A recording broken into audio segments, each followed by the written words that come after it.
Hello again, and to the bold alone, welcome. As we continue on with Chapter 9 of Crimson River, this chapter is entitled Powder. I'm your host and guide, Nicholas Austin, and you're listening to Tuesday Night Fiction. You sound will call with spirit true. I swear I'll hear that sound in you.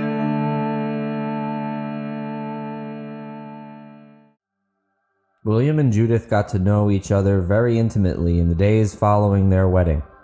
In that time, they became inseparable, converging into one unit in both presence and thought. William was very pleased with their budding relationship. Visions filled his mind of the world that they would conquer together. One afternoon, William, Judith, Blanton, Donna, and the Abigail family attended a local circus in Fayette. It was the first the Abigails had seen in the Murrieta and would surely be very different than what they were used to back home. The cities of the East were becoming much more industrialized, and demand for the talents of circus folk was in a significant decline. Many of the strangest characters were cast out for not conforming and traveled west to escape mistreatment. The Abigails cheered about each and every manner of deformity that surrounded them, from little people who appeared twice their age, to women with beards, to massive men who could lift obscene amounts of weight. The event that they chattered about the most, however, was the acrobatics. As they approached the largest tent in the venue, Florence asked, "Mother, do you think one day I could learn to do the tricks that the acrobats do?" "If you put enough effort into it, then there's nothing you can't do, my love," Maria replied. Judith, whose hand was in William's as usual, added, "Yes, you could do those things, but you won't. You're an Abigail, and we're not people who join circuses." "Don't talk to your sister that way, Judith," Maria implored as Florence kicked the dirt at her feet. Out of the corner of William's eye, he saw Donna yank Blanton's shirt. "My favorite so far was the strong man," the brother declared immediately. "I'd like to be as strong as him one day." "The acrobats are my favorite part too, Florence," Donna exhaled. "I hope they do the trick where they fly around on the bar." "Do you mean the trapeze?" Frances asked, looking not to Donna but to Blanton for a response. Judith told William that Maria and she had spoken to the youngest Abigail about the situation with the twins the night before. During the talk, he apparently mentioned thinking of them as a sort of circus act themselves, which William couldn't completely disagree with, though he promised not to give either a hard time anymore. Blanton rolled his eyes and replied, "I think that's what she's talking about, yes. I like the lion tamer too." "Yes, that's what I was talking about. The trapeze is the most amazing thing I've ever seen," Donna responded as if Blanton had not even spoken. William had always pitied the boy for that. Blanton was distressed at their arrangement and had once told Walter that at times he felt that his words were just noise that people ignored prior to hearing what Donna had to say. They soon approached the massive, colorful main tent and took their seats among the crowd. As expected, the whole show was a spectacle the likes of which they hadn't seen before. Along with the trapeze and the lion tamer, they beheld the thrills of the human cannonball, tightrope walker, and human pyramid. Each act that came out amazed more than the last. And overall, it was very entertaining, even for the adults. Just before the juggler was set to come out, William received a tap on the shoulder from behind. Paranoid at who would be interrupting him at such an event, he spun around. Judith turned as well. It was Gregory. "Sir, there's something urgent that needs your attention back at the mansion." "Well, out with it. What could be so important?" he questioned. "News from the north, sir," his right-hand man replied. "News that you'll want to hear sooner rather than later." William perked up, knowing that this would be what he'd been waiting for. He turned to Judith, who nodded. The crowd was beginning to cheer for the jugglers, so in a loud voice, William called to the others. "My dearest apologies, everyone. There's been a key development that Judith and I must attend to. Please enjoy the rest of the show." Gregory led them back toward the mansion in record time. Standing on the front porch was a person whose face was almost completely bandaged. "William, hello," the man suddenly called out. "It's a pleasure to meet you, sir." They shook hands once William arrived on the porch. "Hello there," William replied. "This is my wife, Judith." Judith curtsied. "What's your name, and what news do you bring me?"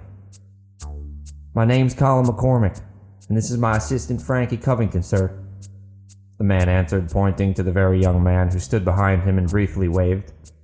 "I've come from Haran to tell you that Jeannie Morell is alive.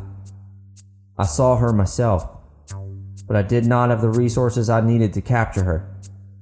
A Vahani boy and a skilled man are leading her north from Haran. Also, Jeannie isn't the only Morell that remains alive. The eldest son, Harrison, is with them as well. Daniel sent me straight here to tell you what I witnessed." William turned to Judith and, overwhelmed, gave her a huge kiss in his excitement. It felt as if there had never been another way to react. It was so natural to him. She'd become his partner in this endeavor. When he released her, she grinned broadly at him, and he cheered. "Please, excuse me, but this is great news. Please, Colin, Frankie, come inside. We'll get your wounds taken care of by the best minds we have, and there's plenty to discuss."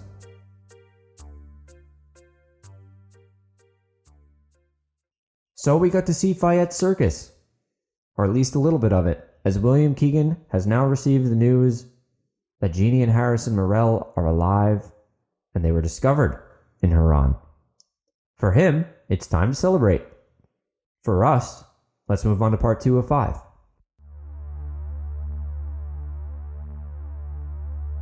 A few hours had passed since the wolf attack, and Hanzah still remained unconscious. In an experience which she admitted was nearly as traumatic as the attack itself, Jeannie had helped to wrap her friend's shattered arm back together. Much to her dismay, she could tell it wouldn't be very useful to him in its current state, and she worried about how he would take it when he woke. How she suffered from knowing she was the reason for it. It was her fault for pulling the trigger too soon. She had no idea how she could let herself slip like that. Once the messy deed of doctoring Hanzah's arm had been completed, she sat apart from the others and buried her face in her folded arms. She remained that way until she heard footsteps approaching her. "May I sit?" Harrison asked. Jeannie glanced behind him to make sure that Dominic was still with Hanzah before she nodded. Then her brother sat down by her side. "We're all terribly afraid, Jeannie," he admitted to her. "We're also each going to make mistakes, but we'll pick each other up from those mistakes." "But what if those mistakes get us killed?" she retorted. "How about we just accept them as simple mistakes then, Harrison? Jeannie, you ultimately saved Hanzah's life, not dashed it. It was you that left to go find him through the smoke. In that sense, you've already corrected your mistake, and were very courageous when you did." "I guess," she muttered. "You should know it to be true. I assure you that even after what's happened, that's how he'll see it as well. If you hadn't killed that wolf, he wouldn't be here right now. But if I hadn't shot early, maybe the wolves would have never gotten to him at all." Even as she said it, she knew that what Harrison was saying was right. Perhaps she had managed to make up for her error in the end. "I just wish it were me in his place," she said with a sigh. Harrison smiled. "It's understandable that you feel that way too. You always were so caring, Jeannie. Mom and Dad will be so proud of you. Unfortunately, though, you can't take back what happened. So instead, you'll need to do the next best thing and be his arm when he needs it." "I will be," Jeannie promised. With Harrison's help, Jeannie's mind was more at ease now. However, with the weather growing colder by the day, the first thing she thought of was the chill that ran down her spine. "Harrison, do you think we'll make it?" she asked. "Please, be honest." "Of that I can't be certain," he admitted. "Only Hanzah knows how much further we have to go. Along with the weather, we're also running low on food. And our cover for shelter was partially damaged during the attack. So overall, I'd say the outlook isn't great, if I was being honest." Jeannie was silent, not knowing what to say as that sunk in. Then again, he continued, I think we've come to learn that nothing is impossible. And I don't think our outlook has been particularly positive at all since we began this journey. So, at least our current terribleness isn't as terrible as the potential for terrible that we could possibly experience on this long and terrible journey. She chuckled along with him for a moment. The normalcy of their familial bond was something they hadn't even had the opportunity to enjoy since being reunited. Well, I suppose if we attempt to be terribly positive about this terrible situation, then it won't seem to be as terrible as it actually is. She played along with an ear-to-ear grin. That might sound terrible, but would you disagree? That doesn't sound terrible at all, he quipped back. What would be terrible is if we felt terribly terrible about the terribleness. So now, Jeannie, I have to ask, do you still feel terrible? Not terribly, she replied.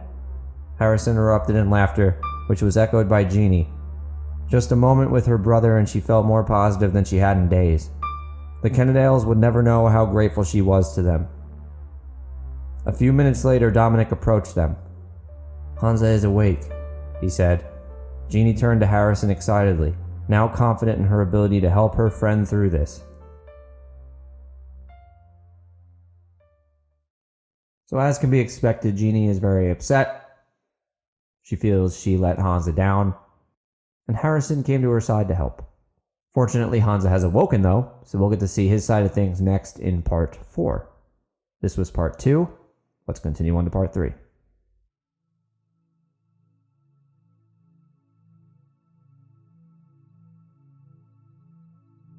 Not long after the gunshot was fired from beyond the hills, Lennox and Parrish came rushing to the scene, where the vultures were picking apart Castor's body. When they crossed the rocky hill, they immediately lifted their arms over their noses and turned back from the grisly sight. As for Latera, she had hardly noticed the insignificant councilman had arrived. What happened here? Lennox asked her, slowing his horse as he approached her. Rather than replying, she continued walking right past them without a word. There was an icy rage inside her that was colder than the winter air. She would be sure that they felt its bite. She heard Elon's voice then. He must have been following a few paces behind her. We were heading out there to talk, and he thought he was there alone. It seemed he was trying to come to terms with what he had done. But in the end it was too much, so he took his own life. What do you mean that he had come to terms with what he had done? What had he done? Parrish grunted. She knows, and I know too. Elon replied angrily. I have not told and will not tell anyone. I do not care about your quarrels as long as we reach the hold safely. The councilman stared at Elon before flicking nervous glances her way. She ignored them, her cold stillness having descended in their presence as it had in Castor's. She was done pretending. Lennox finally replied, We know your intentions are true, Elon. For the sake of both our peoples, you must maintain this secret and convince Latera to do the same. We alone allowed this allegiance to happen when it needed to happen, and for it to come to fruition smoothly, our people must know that and nothing else. A look of disgust covered Elon's face for a moment before it smoothed over. Of course, I will not tell them. We are too close to our destination for a rebellion. He cast a glance at her, a question on his brow. She did not answer it. But I have no control over Latera. No one does. I do not believe anyone ever did. A small thrill sang through her then. Elon had recognized the fire growing inside her, even if the councilmen were blind to it. They may no longer be friends. They may no longer care for one another. But for better or worse, they were allies, and she had his respect. And that was all she needed to lead her people alongside his when the time came. When she said nothing, Elon continued. Latera has known for some time, though, and said nothing. She well knows that we are too close to liberating both of our clans to risk division now. For that, I believe she will not tell them, at least not yet. She watched as Lennox and Parrish exchanged a gloomy look, and it nourished her. "We appreciate your understanding, Elon," Parrish exhaled, ignoring her presence entirely. "Now tell us more about what happened here. We just want to be sure we have the whole story." She gave the slightest of nods to Elon and turned back toward the camp, uncaring to hear more. In her heart was a force that she could no longer hold down. It was a fuse that had been lit with the revelation of her father's murder and detonated with Castor's plea for a forgiveness he had not earned. She felt not a trace of fear, doubt, or remorse for those that would dare to stand in her way. When she reached the ground, she called out, "Vahani, gather around me." The weary and curious clansmen emerged from their cover and fixed their eyes upon the daughter of their former chieftain. Before them all, she was not just becoming a woman, but becoming a leader. "Along this way you have been made to believe something that is untrue," she declared. "You have been made to believe that you cannot complete this journey from the Riverlands of the north to the Tokali Hold of the south. The ones who have stalked us have tried to convince us that they are more powerful than we are, and that we are at their mercy. I am here now, the daughter of the great Arcuda, to tell you that this cannot be further from the truth. There will be no breaking of the Vahani. We will not be starved. We will not be intimidated. And we will survive." Cheers rang out from the men and women around her. They energized her in a way she'd never experienced before. "The Keegans know that if we reach the hold, we will be strengthened," she rallied. "They are the ones who should be afraid. No matter what happens before we make it there, we must remain strong. They will try to hunt us down like animals, so let us show them that the Vahani cannot be tamed. This gang will rue the day they stepped foot in our lands. My friends, my brothers, my sisters, my family, that is exactly what the ground you stand on is. These are our plains, our fields. The Riverlands are ours, and the north is ours. With our Tokali brothers, the south is now ours too. No gang can take this territory away from us. We will not let them. We will fight." She lifted her fist into the air as every single one of her people followed suit. Men, women, and children all wailed at the top of their lungs in unison. Though happiness in the truest sense of the word was not something Latera could currently feel, she grinned at her people's enthusiasm. As Lennox, Parrish, and Elon returned, she saw the look of confusion on their faces. They had no idea what had caused the sudden rush of excitement. Latera noted this with pleasure before she disappeared into her tent. So following Castor's suicide, Latera gives a rousing speech and she has taken over. And I know you were excited too. I know you were ready to follow her to the hold. Pledge your allegiance in the comments. Tell her you shall follow. Join the civil gang. Let's move on to part 4.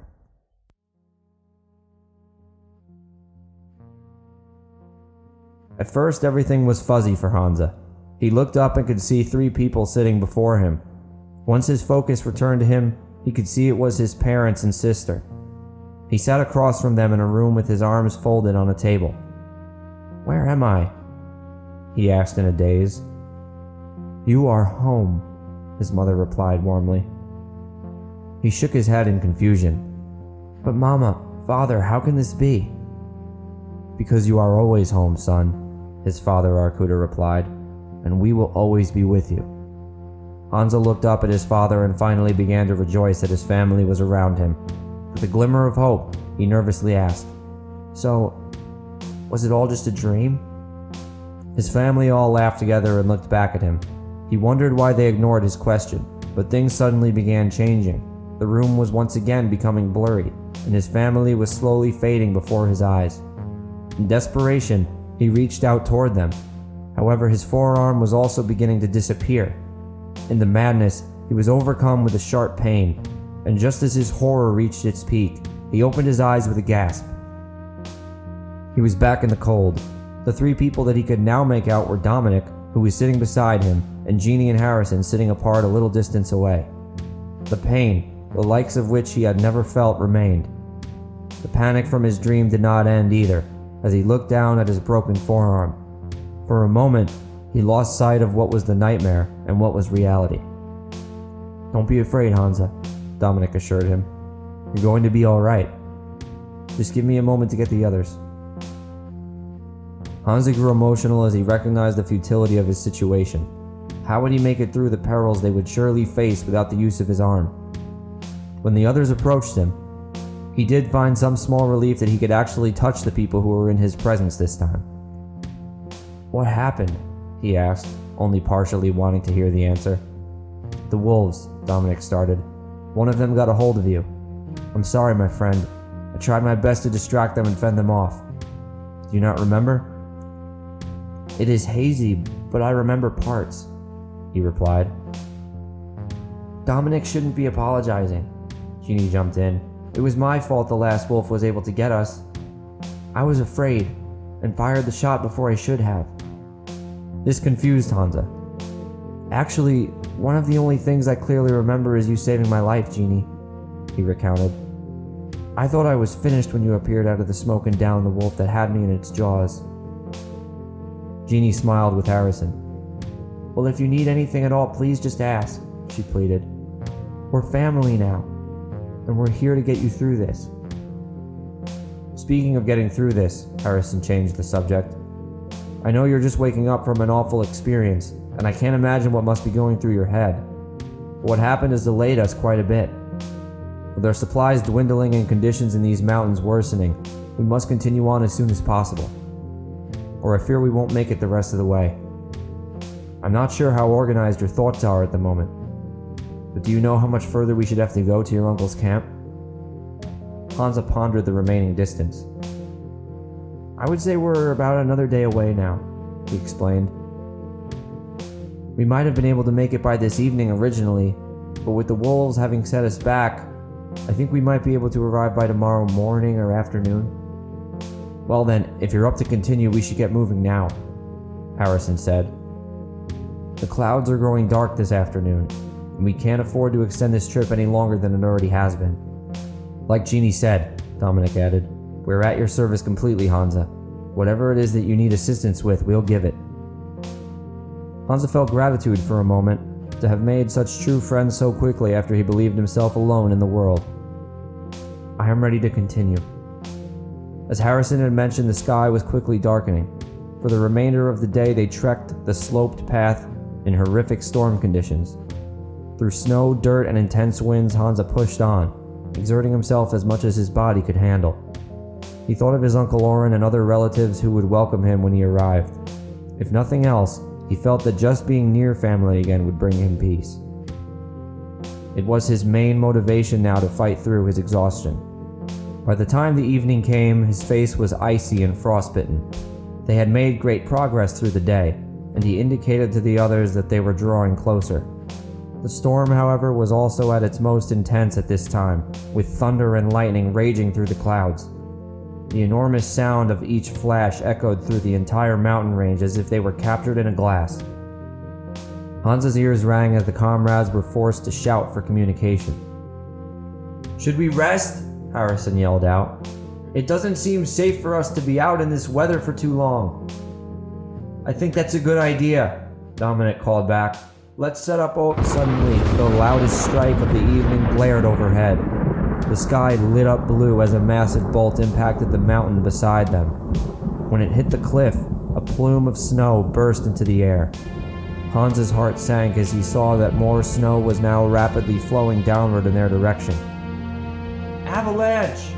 Run!" he howled at the top of his lungs. The others didn't hesitate to follow his command. They ran as fast as their legs could carry them.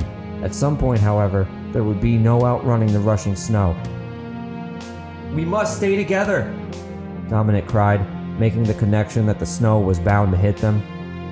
"If we're separated, there will be no hope." As quickly as they could, they all joined hands and were almost simultaneously overcome by the flowing snow. In the wave that carried them, they were dragged like pieces of debris.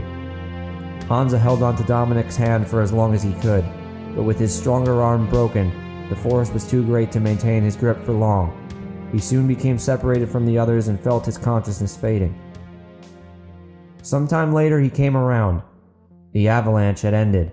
His surroundings had changed from mayhem to tranquility, but he could hardly move a muscle due to his pain, exhaustion, hunger, and thirst. Around him, there was no sight of Jeannie, Harrison, or Dominic. Then he turned his head upward, looking straight at the clear sky, and hope began to leave him. He could feel himself slowly fading away with it. As his sight blurred, his focus shifted to movement in the tree closest to him. On a branch had landed a single tiny swallow. The bird looked at the boy with its head tilted crookedly. It brought a smile to his face. It made him feel as if he wasn't alone as he lay there. Using whatever breath remained in him, he began mumbling to it, and continued doing so until the moment his exhaustion overtook him. So Hanzah awakes and forgives Jeannie for the wolf attack. However, the journey is only getting more and more dangerous as an avalanche has separated him from his comrades. What will become of him? And are his allies safe? That's part 4 of 5. Let's finish this off with a bang. For some days more, the Vahani traveled through various terrains toward the hold. They survived on whatever tiny animals and plants they could find. But in this region, especially at this time of year, food was few and far between. As much as Latera tried to keep morale up vocally, the only thing that seemed to keep them going at this point was Elon's acknowledgement one morning that they were only a day's travel away from their destination. There had been no further contact between them, but she didn't feel it was needed then. Maybe once they made it to the hold, they could talk more. They would need to if they were to smoothly guide their tribes into a stable alliance. Perhaps one day, in time, they could be more than allies again. For now, she would just be glad once her people were safe and fed. By midday, the lack of food distracted the Vahani from their progress. It was just becoming unbearable, even to Latera, when once again a camp appeared in the distance. "The Tokali have come through for us again!" Lennox shouted as the Vahani rejoiced. Like the last camp, from the distance they could see no inhabitants. However, there was what appeared to be a small fire burning in the middle. They stampeded toward it. Closer and closer they came until they were within no more than a couple 100 feet of the camp. Suddenly, a single massive explosion filled the sky. Those who were closest were blown back off their horses. The others were terrified and scurried back in retreat. When they reached a position of perceived safety, Parrish called for them to stand their ground. Before them, there was a massive plume of smoke and flames engulfing the now flattened grounds. Latera wondered in despair how this could have happened. Their only hope of sustenance had just vanished before them. Lennox rushed to Elon and shoved him to the ground. "What have you led us to, Tokali?" "This was not my people, I swear it," Elon pleaded. "This was the Keegans, it had to be." Latera thought that Elon must be right, but wondered how she could trust anyone's word at this point. She watched silently as Parrish approached Elon and pressed a rifle against his forehead. "Tell us again that you knew nothing about this," Parrish demanded. Some of the Vahani begged him to stop, while others said nothing. It was telling of her people's current trust in the Tokali. Elon finally locked eyes with Latera. For the first time in days, other than when addressing her people, her stone-cold stillness cracked, a sliver of apprehension sliding through. She could see it in him that this trick wasn't Elon's doing. He stared at her and begged. I knew nothing." His plea stopped abruptly as his eyes shifted, focusing into the distance toward the billowing smoke that was behind her. "Look there! A man!" Elon shouted, and sure enough, when Latera turned, someone could be seen running away from the flattened village. "After him!" Lennox screamed. They chased at full speed. Latera's horse moved so fast that it felt as if she'd left the ground entirely to fly. Within minutes they were upon him, but it was Lennox who knocked the man to the ground. Infuriated, he began to beat the man, who wore a lion's paw pin. A Keegan, then, she thought furiously. Without Parrish's eventual restraint, Lennox would have likely not stopped until the man was dead. "How did you do this?" Lennox exclaimed. "Where are the rest of your men?" The culprit's face and mouth were filled with blood. Now lying on his back, he rolled back and forth, laughing maniacally. "We're everywhere," the man chirped. Parrish once again lifted his rifle. "That was not an answer to his question," he declared. "You have one more opportunity to explain." The man didn't flinch with a rifle in his face and continued laughing. "You know, back east there aren't any real gods. Did you know that?" "What are you—" Lennox started. "Back east there are no real gods. And even if there were, there'd be no messiahs honest enough to reveal them. But here," he hummed as he lifted his outstretched arms into the air, "here in the Murrieta the gods walk among us. Here they reveal themselves." "Is this really what you want?" Lennox asked, motioning to Parrish's rifle. "I should ask you the same question," he replied. His eyes then turned to Elon, who he winked at before cackling loudly behind more bloody coughs. Without delay, Elon drew his gun on the man and said, "Is something funny about me?" Latera had seen enough. Before the Keegan gang member could answer, she swung down from her horse, and in full view of the gathered Vahani, came with Castor's pistol in her hand. She stood over the maniac, blocking out the light from above him. "Wherever it is that you think you are about to go, I promise you that your gods will not save you when you arrive," she uttered coldly. The bullet plunged into his skull, silencing him. The Keegan man didn't get to finish his last words, because Latera didn't feel he deserved them.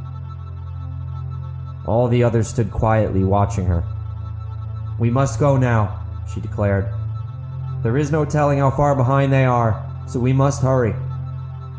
Despite what he says, we will achieve our goal. We will reach the hold." They did not cheer this time as Latera marched away through the crowd, but they did continue to follow her all the same. Powder, indeed, and like I promised, we finished it off with a bang. That'll do it for Chapter 9. Thanks as always for listening in. We have one more chapter left in Crimson River. And right now, it seems like all signs point to me continuing straight on to Book 2. After that chapter and its recap episode are done. So there's only more and more Tuesday Night Fiction coming to you every Tuesday night. This series is going to keep going and keep chugging, and I'm not taking a break for as long as I can see in the near future. Because I'm here for you. Because this is the Civil Gang, and we stick together here, and we don't leave men behind. So let's keep this going. Next week is going to be an intense episode. It's the last one of the book, like I said. So hold on to your seats. And in the coming weeks, there's also going to be a huge giveaway. Keep an eye out on Instagram. Book 4 is moving very close to publishing. I promise it's almost there. I'm doing my best. I'm working through some difficult circumstances, but we're going to get there. And I'm going to be giving away 40 books, as I've said before. But for now, let's focus on the podcast and closing this episode out. So if you enjoyed this, like, share, and subscribe. It means the world to me. Also, if you want to support the podcast directly, as I've mentioned, these audiobook episodes are based on books, and they're in paperback and ebook. You can get them on Amazon. For now, I'm thinking about going to expanded distribution. They might be in your local bookstore soon. We shall see. But in our future episodes, I'll let you know that for sure. Always open to feedback as well, as you know. Drop a comment on any of my social media. Send a message to my contact form on my website. And just let me know what your thoughts are. I know the Civil Gang has been growing. I'm very appreciative for the increased support. But let's talk. Let me know what you're thinking, even if just to say that it sounds good. Next week, we'll be back with the recap episode as always. But until then, I'm Nicholas Austin. This has been Tuesday Night Fiction. Thank you, and have yourself a good night.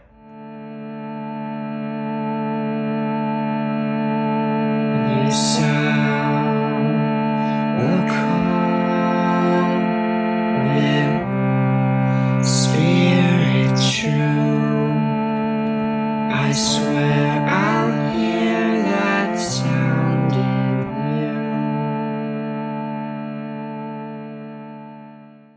The Tuesday Night Fiction podcast, the Civilands series, and the musical score for the podcast are all produced